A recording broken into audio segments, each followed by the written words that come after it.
Bueno, vamos a ir empezando.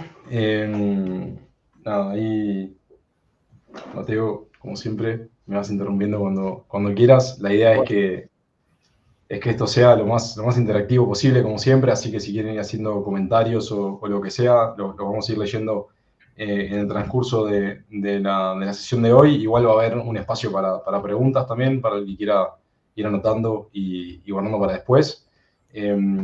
Básicamente, el tema de hoy, y ya vamos empezando, es tratar de traer un poco el tema este sobre el que hay bastante ruido también, ¿no? De la inteligencia artificial y qué es lo que está pasando hoy, cómo se está usando y también de cara al cierre del año, ver qué se ve en los principales reportes que están empezando a surgir. Justo en estos días se liberó uno interesante de Google, que lo voy a citar en un rato, comentando también algunas cosas que puede estar bueno para que tengamos en cuenta.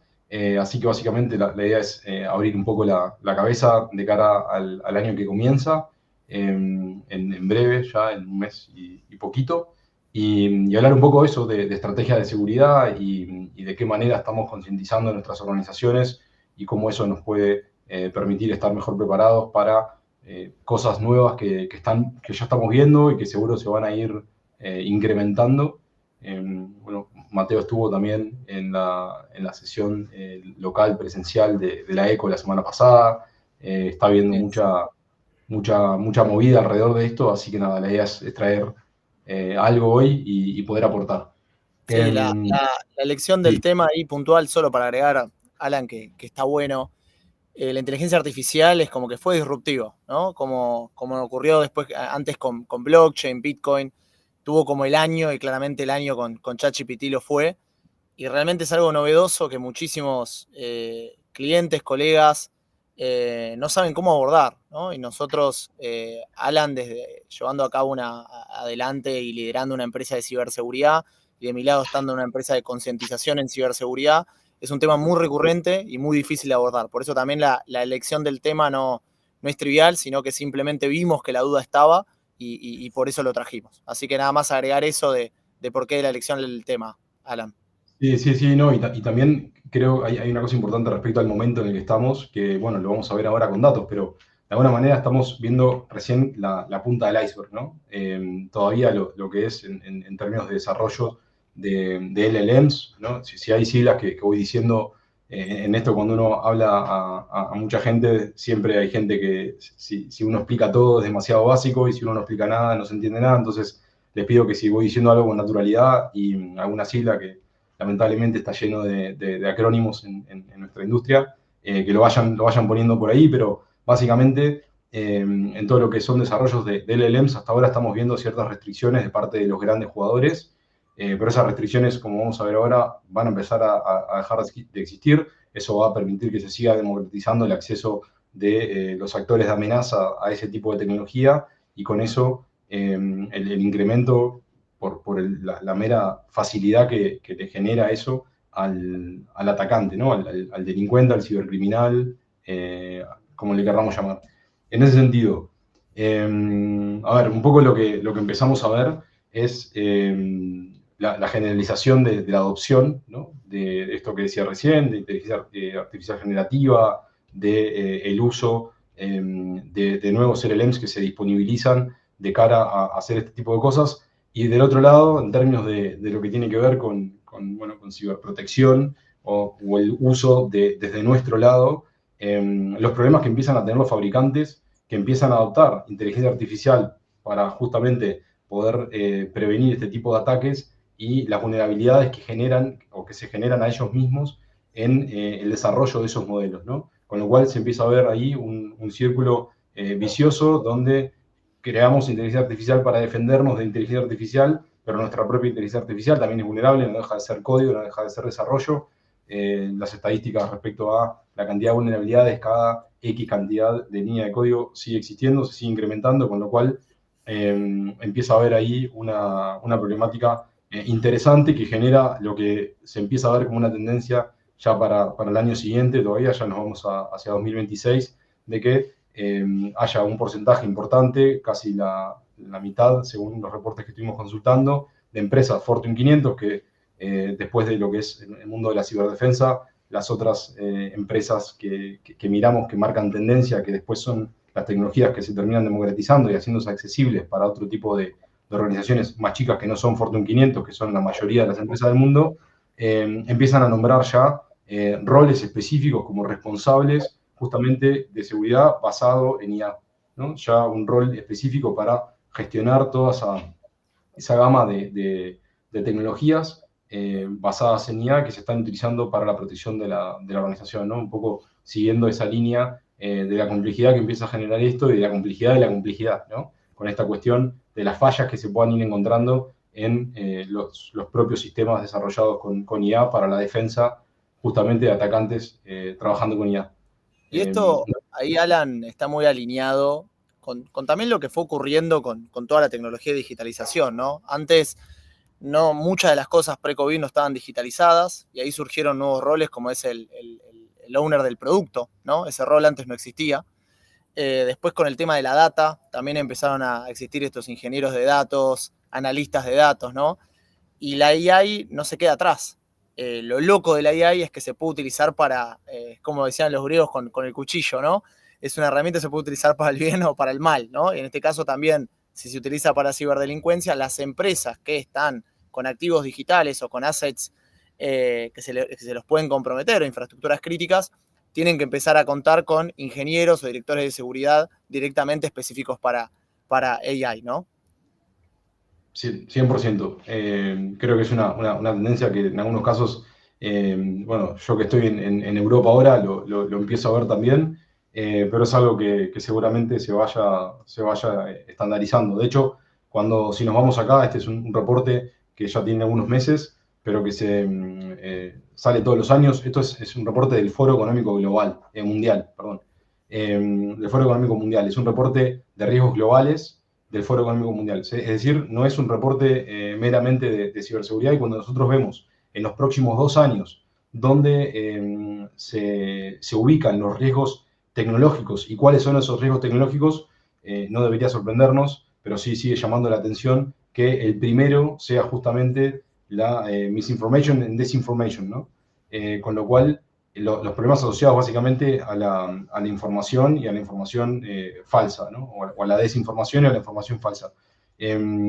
Como riesgo número uno en los próximos 2 años, justo seguido por eventos de clima extremo, por eventos de polarización social y seguido, sí, de inseguridad cibernética, ¿no? De incidentes de ciberseguridad. O sea, estamos hablando de que en el top 4 de riesgos tenemos riesgos asociados a la tecnología que están estrictamente ligados con la ciberseguridad. Esto en términos de los próximos 2 años, pero cuando uno mira y extiende un poco más el reporte hacia los próximos 10 años, de esos 10, todavía tenemos en en esta categoría de riesgos tecnológicos, tenemos 3. ¿No? Y si bien baja un pequeño escalón, el de la ciberseguridad, al octavo, aparece lo que son los resultados adversos de las tecnologías de la inteligencia artificial, que era algo que no aparecía en los próximos 2 años, ¿no? Como resultado adverso, estamos hablando ya de esta disponibilidad de LLMs que de manera básicamente irrestricta le permiten a un cibercriminal utilizar la inteligencia artificial en su favor de manera, prácticamente ilimitada, ¿no? Eso hasta ahora es algo que no se está viendo tanto, pero ya hay algunos reportes como el de Google, que voy a nombrar ahora dentro de poco, que ya habla de un incremento en la actividad en la dark web, a través de dark markets o lo que fuere, de justamente búsquedas y comercialización de LLMs disponibilizados directamente para este uso, ¿no? Estamos hablando de inteligencia artificial que es concebida directamente y entrenada directamente para generar, bueno, resultados adversos o directamente cibercrímenes, ¿no? De cualquier tipo, ya sea que le permita al atacante a colaborar con las actividades de reconocimiento de la víctima, de identificación de superficie de ataque, escaneo de vulnerabilidades o directamente en la explotación de esas vulnerabilidades, ¿no? Cuando le damos a esa organización cibercriminal, que ya no es un joven encapuchado en el sótano de algún país de Europa del Este, sino que es una organización cibercriminal que opera con recursos muy potentes, bueno, ya la cosa se pone mucho más compleja, mucho más seria, porque el riesgo es mucho más alto, ¿no? Sí. Iba a pasar ahí, no sé si Yo, quieres aportar algo. Alan, me Sí. gustaría nombrar, fíjense qué loco que el primero y el cuarto están estrictamente relacionados.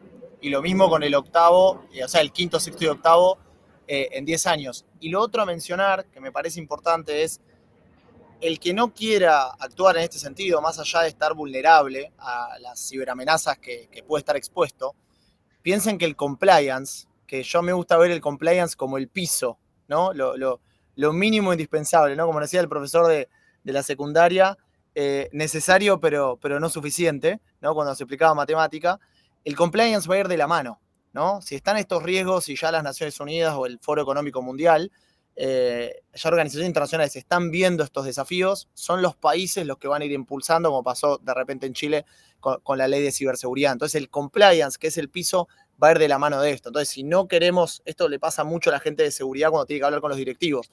Si los directivos mismos no quieren darle bola a la ciberseguridad por un tema económico, porque de repente no ven los riesgos a los cuales sí están expuestos, el compliance va a llegar. Eso creo que es un tema también a considerar en estos gráficos.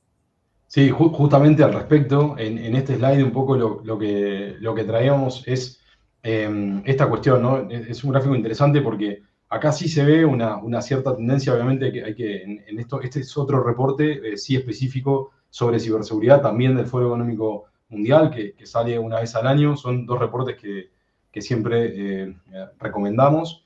En este segundo reporte, que sí es más específico respecto a la cuestión de la ciberresiliencia como un concepto donde ya entendemos y ya es algo dado y nadie discute que no existe la seguridad en un 100%, y ya hablamos de ciberresiliencia.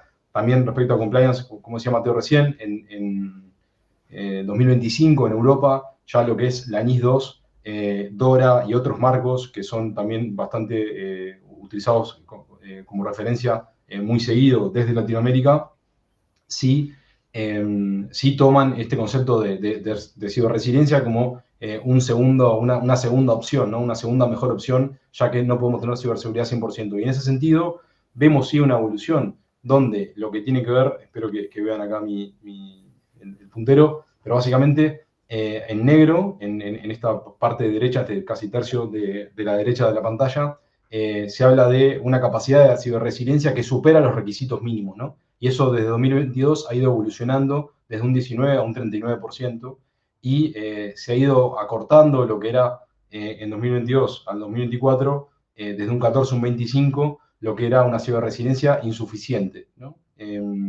Entonces, pero al mismo tiempo, acá tenemos otro cambio importante, lo que es la cuestión esta de cumplir con los requisitos mínimos, ¿no? Se ve una especie, una suerte de polarización, donde es bueno que el negro haya avanzado, no es tan bueno que este azul un poco más oscuro. Mejor dicho, no es tan malo tampoco, el problema es este otro tono, ¿no? Que sigue habiendo una parte bueno, que no importa esto, y que trata de seguir como si nada, ¿no? Con business as usual, cuando en realidad son cuestiones cada vez más relevantes, ya no dichas por menos especialistas sobre la materia o con intereses creados, sino que ya cuando se comparan con riesgos globales, como veíamos en este slide, de climas de evento extremo, perdón, estoy tratando de traducir en vivo, eventos de clima extremo, o cuestiones, ¿no? Bueno, de migratorias o ya económicas, ya pegado a eso o justo por encima a veces esta cuestión de los riesgos tecnológicos, ¿no? Esto es una cuestión que se tiene que atacar. Justamente muchas veces se critica a la Unión Europea cómo sobreregula cosas. Sin embargo, en línea con esto que decía Mateo, sí es cierto que levanta la vara en algún punto ese tipo de exigencia, y hace que quizá la alta dirección, que a veces no respalda decisiones en este ámbito, pueda, pueda avanzar en esta materia. El concepto este es algo que hemos debatido bastante con Mateo de manera informal respecto a la regulación o no, por la reciente también experiencia de Mateo en Europa. Pero bueno, en estas cuestiones, no, contanos qué opinás vos, Mateo, pero mi opinión es que sí está ayudando a colaborar con esto, ¿no? Con levantar la vara y dejar un estándar delimitado donde menos que eso no.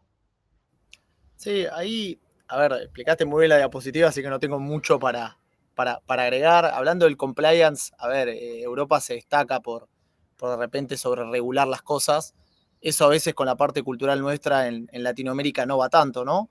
Yo creo que el compliance está bueno como piso, sí me parece bastante tonto cuando va en contra de la economía, ¿no? Obviamente hay casos particulares donde tiene sentido que vaya en contra de la economía, pero muchas veces eso es lo que por lo menos cuando uno vive en Europa ocurre y ve.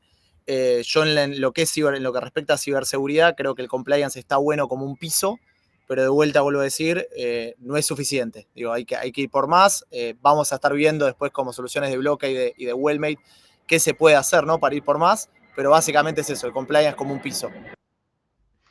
Gracias, Mateo. Sí, a ver, ahí en términos ya de evolución del cibercrimen con el impulso de la inteligencia artificial y con ejemplos y tendencias concretas, creo que el número uno, y por eso también la idea de sumar a Wayment y hacer algo en conjunto, es la cuestión de lo que ha cambiado el phishing al respecto, ¿no? Creo que la inteligencia artificial le da la posibilidad a aquel que nos escribía desde Nigeria para que le enviemos dinero en un español completamente espantoso, le da la posibilidad de comunicarse con nosotros de manera no solo creíble, sino que incluso engañándonos para pensar que estamos hablando con alguien de nuestro propio país y de nuestra propia zona, que habla de la misma manera que nosotros.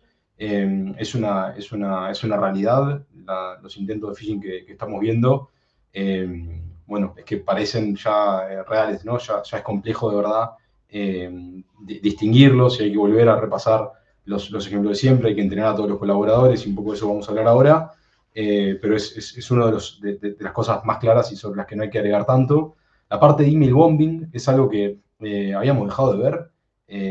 Para los que se acuerdan de la pandemia, se había puesto de moda el concepto de Zoom bombing, que era cuando uno estaba en un Zoom y de pronto aparecían 120 personas a compartir su pantalla y mostrar videos pornográficos, de violencia infantil, de crímenes de un terrorista haciendo algo y ese tipo de cosas. Bueno, eso que hizo que después todos le pusiéramos contraseña a nuestra sesión de Zoom. Eso hoy, en términos de emails, está ocurriendo, lo estamos empezando a ver de manera frecuente. En Argentina, sin ir más lejos, tuvimos un caso bastante intenso la semana pasada con un cliente donde además empezaron incluso a suscribirse con la cuenta de correo que estaban bombardeando a distintos newsletters, ¿no? De cosas como Viagra, ropa interior, juegos sexuales, etc. Entonces, claro, la compañía se vio bombardeada por correos que se empezaron a multiplicar, que no estaban sabiendo cómo controlar, ¿no? Entonces, para este tipo de cosas, de vuelta, la inteligencia artificial viene como dicho al dedo, porque puede generar herramientas para hacer esto con una facilidad increíble, sin contar con la infraestructura que se requería hasta hace un tiempo para hacerlo. La última, que es una, creo, de las más peligrosas, porque no nos afecta solamente a nivel de la organización, sino que también a nivel personal, una anécdota que voy a contar ahora dentro de poco, de cosas que están ocurriendo, que es claramente la de los deepfakes, ¿no? Ahí yo traje estos dos ejemplos. Mateo, no sé si vos querés agregar algo más de eso. Si no, cuento los ejemplos, pero No, a ver, no me acuerdo, ¿no? los ciberataques obviamente se van complejizando. Cuando surge una herramienta como AI que puede generar contenido y cambiar y actuar, ahí Alan mostró muy bien tres muy fuertes y creo que está bueno verlo en casos reales directo, que era exactamente lo que vas a mostrar. Sí, genial. A ver, se hizo uno muy famoso respecto a un deepfake con Ferrari. Básicamente contactaron de manera telefónica al CFO de Ferrari y haciéndose pasar por el CEO y el de finanzas, cuando empieza a sospechar de alguna manera, estaba teniendo una conversación en tiempo real, ¿eh? Una conversación telefónica en tiempo real con el CEO y le estaba pidiendo el CEO, obviamente, que hiciera una transferencia que no era habitual, etcétera, pero bueno, no notaba nada, estaba hablando, ¿no? No es que se lo estaban viendo por mail, no es que se lo estaban viendo por un mensaje, estaba hablando en tiempo real. Hasta que en un momento, obviamente, el CFO, por suerte, para intentar comprobarlo, hay notas escritas en prensa sobre esto, buscan estafa Ferrari, deepfake o algo así, lo van a encontrar. Se le ocurre, por suerte, preguntarle por un libro que le había compartido la semana pasada, ¿no? ¿Qué libro me compartí la semana pasada?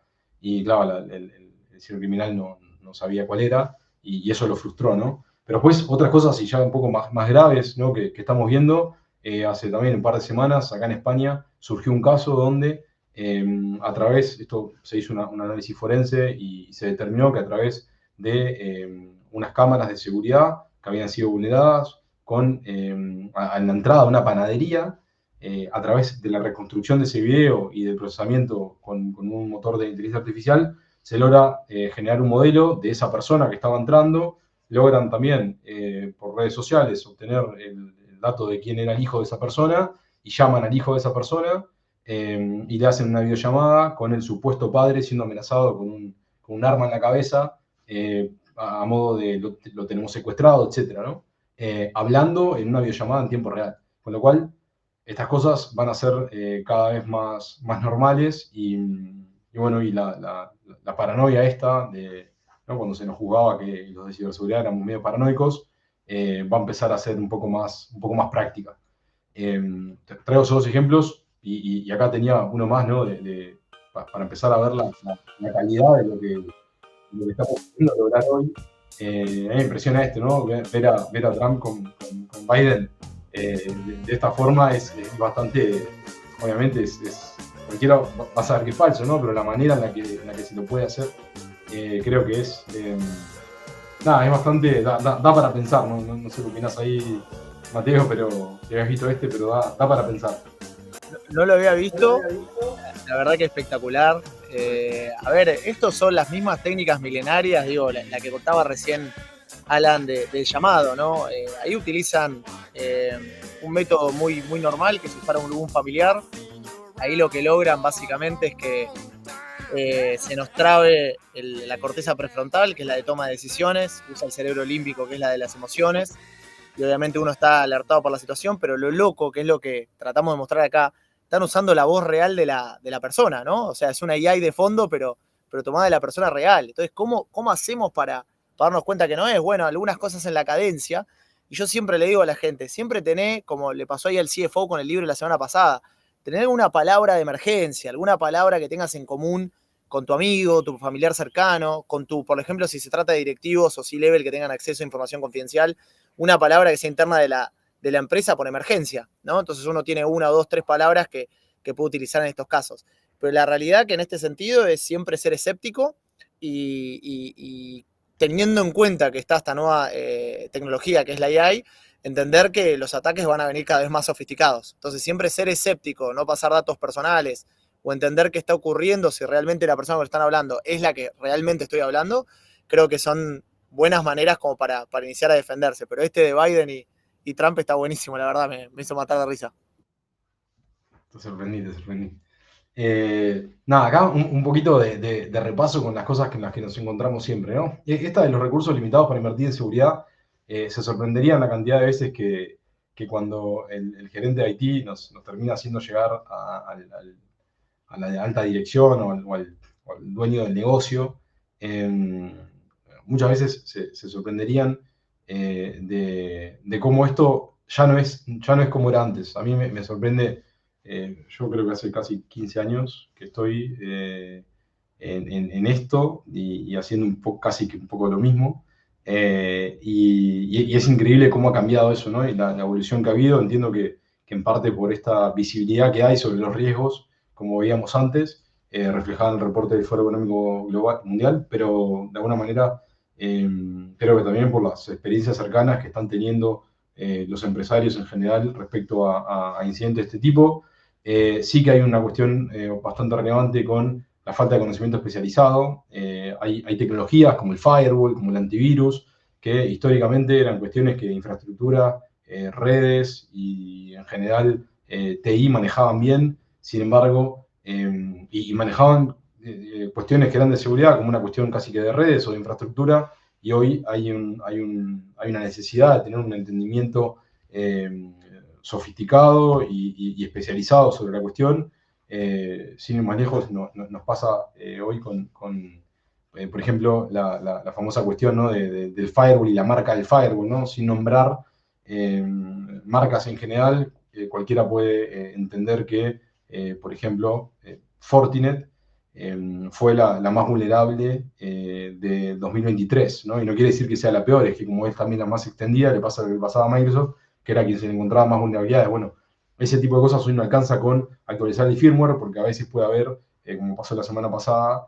una amenaza de día cero que esté siendo explotada en un firewall Forti para la que todavía quizá hasta no hay un parche y hay que hacer alguna combinación de cerrar puertos con alguna cosa más para gestionarlo. Ese conocimiento hoy es complejo tenerlo internamente, ni que hablar de toda la cuestión de retener el talento y demás, pero son cuestiones que pasan. En términos de ataques veloces y sofisticados, justamente uno de los grandes problemas, creo yo, que tiene la inteligencia artificial hoy es la velocidad con la que ocurren estas cosas, ¿no? El dinamismo que puede tener el atacante cuando se está apalancando en un modelo de inteligencia artificial para hacer algo, es que ya no tiene ni que tener el conocimiento, ¿no? Ese conocimiento al final lo tiene el propio motor de inteligencia artificial y él puede, con simples comandos de lenguaje natural, darle instrucciones que hasta hace poco eran reservadas para gente con un conocimiento súper específico, ¿no? A nivel de ataques personalizados, la misma cuestión, ¿no? La personalización que permiten este tipo de herramientas, ya sea a través de deepfake, como el que mostramos recién, donde pueden hacerle algo así a una persona, o lo que nombrábamos en términos de campañas de phishing, ¿no? Cómo estamos viendo la proliferación de vuelta de ataques dirigidos, cómo el correo sigue siendo un vector de ataque, a pesar de que pasen los años, bastante difícil de gestionar, justamente por esa complejidad que tiene esto de que tenemos que poder recibir la suficiente cantidad de correo como para que no se nos pierda uno importante, pero al mismo tiempo le estamos abriendo ahí la puerta al cibercriminal.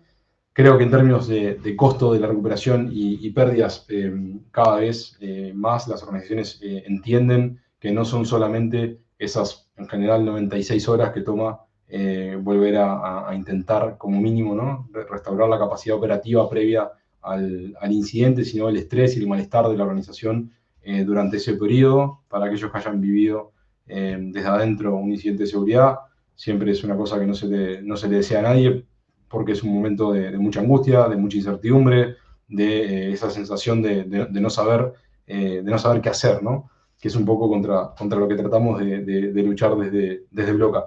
Y por último, un aspecto que quiero agregar a lo que decía Mateo hoy respecto a compliance, es que hoy se está dando un fenómeno, al menos nosotros estamos viendo un fenómeno en nuestra práctica profesional, que es no solamente el compliance como requerimiento desde una autoridad hacia su subordinado, por ejemplo, un banco hacia un banco central, una compañía regulada en base al ente regulador, sino que también desde el camino inverso, ¿no? Desde el cliente exigiéndole al proveedor por toda esta cuestión de los ataques a la cadena de suministro, los supply chain attacks. Estamos viendo muchas empresas de desarrollo de software, tenemos clientes en Argentina de empresas de 10 usuarios que le venden una cosa muy específica a un banco y que el banco, obviamente, como cualquier proveedor, le exige una cierta cantidad de cosas y esta empresa de 10 usuarios dice, no, sos una empresa chiquita, somos 10 personas, no vamos a, ¿cómo vamos a tener que hacer esto y esto? Y sin embargo, ya llega el momento donde aparece el ultimátum, ¿no? Si no cumplen con A, B y C, ya no pueden trabajar. Eso, de alguna manera, es compliance también. Ya no son quizá cumplimiento, ya no es cumplimiento normativo de una regulación específica, sino de un cliente, ¿no? Y cómo eso también está haciendo que, de alguna manera, cada vez más empresas se expongan a mejorar sus prácticas de ciberseguridad, si no es a crear una práctica de ciberseguridad cuando ni siquiera la tienen, ¿no? Sí, yo ahí para agregar, Alan, lo que creo que el desafío más grande es que la AI o la inteligencia artificial viene a funcionar como un catalizador para los ciberdelincuentes, para acelerar y mejorar todos los ataques que hacen a través de los distintos vectores de ataque, ¿no? Ya sea por mail con phishing, por SMS con smishing, o mismo la llamada, como acabas de nombrar. Entonces creo que cada vez hay que estar más concientizado y más preparado para este tipo de ataques. 100%. A ver, básicamente desde Bloca, ¿cómo estamos haciendo esto? Lo cuento muy rápido, pero hay servicios que van más hacia entender dónde está uno en este momento y cuáles son esos gaps que tiene para llegar a donde debería estar respecto a la industria o donde debería estar respecto a su plan de negocios, ¿no? Para poder apalancar ese negocio y darle soporte a eso y al menos que la dirección entienda ese riesgo. Hay servicios que luego ayudan a ejecutar en base a un programa de ciberseguridad, que también se conoce hoy como Virtual CISO, esas cosas que se determinaron en ese assessment. Después está toda la cuestión de más operativa, o mejor dicho, bien operativa, de los servicios gestionados de seguridad, ¿no? Poder resolver todas esas carencias internas que tengo en base a transferir el riesgo a un tercero, que puede ser un especialista en la materia que solo se dedica a hacer eso y hacerlo a escala, y por lo tanto puede tener una posibilidad de generar que determinadas tecnologías o determinados servicios puedan ser accesibles para esa organización, en tanto los está haciendo a escala y enfocado y especializado en eso. Ahí se destaca bastante y sobre todo lo vemos como una tendencia confirmada que creció mucho internamente en Bloca y que durante 2025 asumimos que no va a dejar de crecer también, que es la práctica de SOC, del Security Operations Center, ¿no? Esa capacidad de hacer ingesta agnóstica de cualquier tecnología, firewalls de protección de endpoint, plataformas de correo, Active Directory, infraestructura en general, para poder correlacionar toda la información y todas esas alertas que en cada tecnología de manera aislada literalmente es imposible de gestionar para poder generar las investigaciones que deriven o no en el inicio de una respuesta inmediata a un incidente de ciberseguridad. Y después, desde Bloca también ayudamos a empresas que tienen sus equipos expertos de especialistas a proveerles de esas mismas tecnologías que entregamos como un servicio dentro de lo que es seguridad administrada y SOC, pero ya de manera puntual en base a esa tecnología en particular. Ahí, desde Wellmate, si querés, Mateo, contanos un minuto cómo lo hacen Supuesto, ustedes. sí, a ver, nosotros como partner de Bloca, nosotros somos el brazo, le voy a poner armado, pero tampoco es un brazo armado, digo, es el brazo de concientización. Nosotros buscamos revolucionar e impulsar la cultura de ciberseguridad dentro de las empresas. Trabajamos mucho con lo que es educación, concientización, todo a través de cursos, también a través de juegos, también a través de ataques, simular ataques, ¿no? Hoy lo hacemos con phishing. Es difícil a veces por la escala y también por las APIs que se utilizan poder abordar todos los vectores, pero bueno, en eso es lo que estamos trabajando y seguimos trabajando. Pero la realidad es que nosotros trabajamos con la capa 8. ¿Sí? Hoy primero es la gente, ¿no? La que se manda la macana. Y para que no se la mande, no deje credenciales, no toque donde no tiene que tocar, hay que concientizarla de los hechos, ¿no? Haciéndole simulaciones de ataques y después también a través de cursos y juegos, ¿no? Esto también para también despertar ese cerebro lúdico que nos ayuda muchísimo más a aprender, ¿no? Uno en neurociencias se estudia mucho el aprendizaje y la mejor manera de aprender es explicándole a un tercero, ¿no? Lo que acabamos de aprender. Bueno, siguiendo esa escala es donde desde Wellmet hoy, usando elementos como Duolingo, que de repente hoy se usa para los idiomas, o preguntados, que de repente se aprende mucho jugando, usando ese tipo de modelo, nosotros tratamos de paliar estos desafíos, entre los cuales está la inteligencia artificial, la deepfake y todo lo que abordamos acá en este webinar. Así que es eso, Alan. Gracias, Mateo. A ver, en términos prometimos que iba a ser breve y concreto y también para dejar espacio a preguntas si es que las tienen.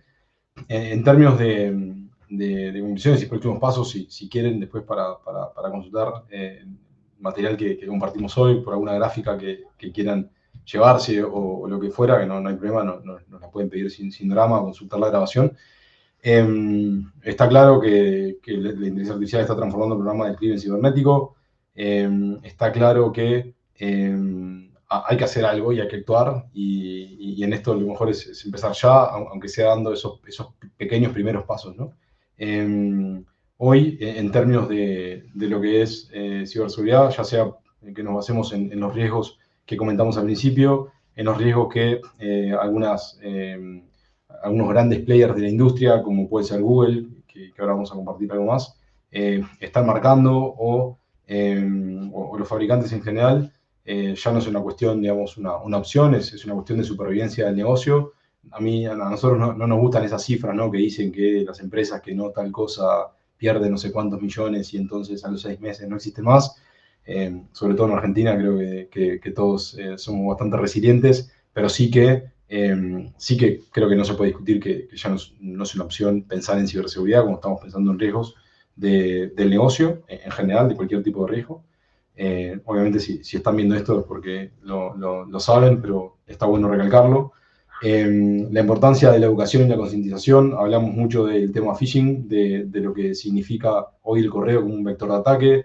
Hablamos de entrenar a los usuarios, de hablar de esto, de ponerlo arriba de la mesa, de pensar estrategias en conjunto y más. Por lo tanto, la educación y la concientización al respecto es hoy algo que además de relevante es accesible, ya no está privado a los grandes presupuestos de las grandes corporaciones. Hoy empresas como las que nombré de 10 usuarios pueden valerse de las mismas herramientas, con la misma calidad de contenido, con el mismo tipo de metodología de aprendizaje, con el mismo tipo de prueba, con la misma reportería que una gran organización de 15.000 empleados, ¿no? Entonces, de alguna manera, llevar eso es fundamental y en definitiva esto hace a lo que nombrábamos que, como tendencia también en base a la cuestión normativa que está surgiendo en Europa con la implementación o la puesta en práctica de la NIS 2 respecto al concepto de resiliencia. Hoy lo que necesitamos son organizaciones resilientes que puedan ser conscientes en principio de los riesgos y que puedan empezar a hacer algo para poder llegar en última instancia a poder recuperarse lo más pronto posible de un incidente. Ya no hablamos de si nos van a atacar o no, o cómo hacer para que no nos ataquen, ya hablamos de qué vamos a hacer cuando nos ataquen, ¿no? Eso es una realidad de la que nadie se va a escapar. La cuestión es qué pasa el día después del ataque, o mejor dicho, qué pasa a los minutos y qué tan rápido nos enteramos y qué tan rápido respondemos ante ese ataque para de alguna manera mitigar al máximo o en la mayor medida posible esos daños o ese impacto de ese ataque, ¿no? De ese ataque posible. Por lo tanto, ahí la cuestión de resiliencia, como un concepto importante nuevamente, lo traemos. No sé si ahí quieres agregar algo, Mateo.